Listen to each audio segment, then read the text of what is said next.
Hi guys welcome to Aarti kitchen. चलता आज बनइबा गुलाब जामुन घरे एमती दिने बनई खाँ तो बहुत बढ़िया लगे। देख के बहुत सॉफ्ट बनी देखो हाथ में धरू धरू सी खंड हो जाऊँगी बहुत सॉफ्ट होमती बनातु बहुत बढ़िया लगे। देखो चलतु बनइबा एवं प्रोसेसिंग मुझे चीनी सिरा बसाया बसई देती चीनी 2 कप नहीं पानी 4 कप यही टाइप इलायची को टिके कुटिकी पकई देती तापर भल भाव देखु मु सबू पाउडर को बाहर करी देखो भल भाव क्षीर रे टिके चकुटी देवे नहीं जदि क्षीर जदि आपन पाखे ना ताहले आपन अमूल रे भी नहीं करें। देखो भल भाव चकटिकी गुड़ा करके रखीदे टे घोड़े रखीदे 5 मिनट में छाड़देला देखो गुड़ा करेंगे बहुत भल भाव गुड़ा को करेंगे ना जदि टिके भी रही गैप ना तो भल हेनी गोटे दीटा भी रही जाइए मोर आपड़ भल भाव करेंगे। चलते एवं छाणा तेल तातीगला मुझे गोटे गोटे कर प्राय सब पकई दूसरी एपट सेपटे स्लीम आंच देवेनि मीडियम आंच देकर करेंगे हाई आंच भी देवेनि हाई आंच देले सब जलीज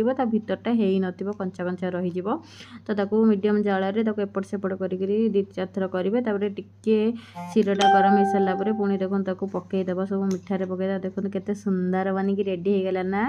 पुणी देखा नेक्स्ट ब्लॉग रे बाय बाय राधे राधे।